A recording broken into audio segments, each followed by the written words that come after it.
There's a stubborn myth that once you hit a certain age, say when you start using phrases like back in my day or have a favorite chair, your brain is done learning. That your days of mastering new skills are over, and you should stick to Sudoku and complaining about passwords. But science has a refreshingly rebellious take. The older brain, far from being a lost cause, is still surprisingly plastic, meaning it can still grow, adapt, and learn, especially when you throw something stimulating into the mix, like a new language or a musical instrument. Yes, even if you've never rolled your R's or played a single chord in your life.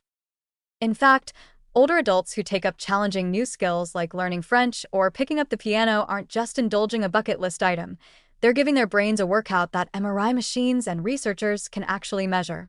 These late bloomers show gains in memory, attention, problem solving, and even verbal fluency in their native language. Think of it as CrossFit for your neurons, minus the injury risk and protein shakes. One reason language learning is such a cognitive jackpot is that it activates multiple brain regions at once.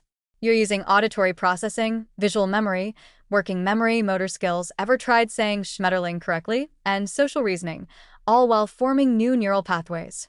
And the payoff isn't just bragging rights at dinner parties. Studies have found that bilingualism can delay the onset of Alzheimer's symptoms by up to 5 years. Not bad for something you can practice while yelling at Duolingo's owl. Music has a similarly impressive brain-boosting effect.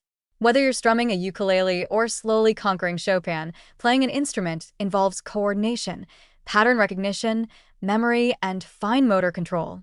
Older adults who take up an instrument see increased connectivity between brain hemispheres, better auditory processing, and in some cases, improved posture and hand dexterity.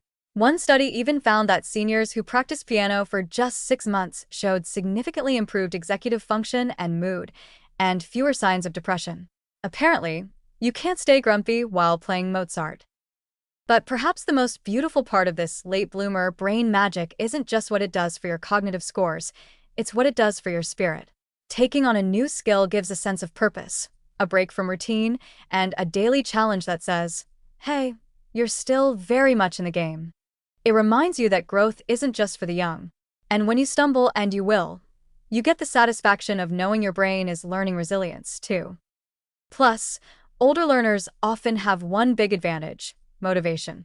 You're not learning because your parents signed you up or because you need to pass a test. You're learning because you want to. And intrinsic motivation, that deep, personal interest, is rocket fuel for neuroplasticity.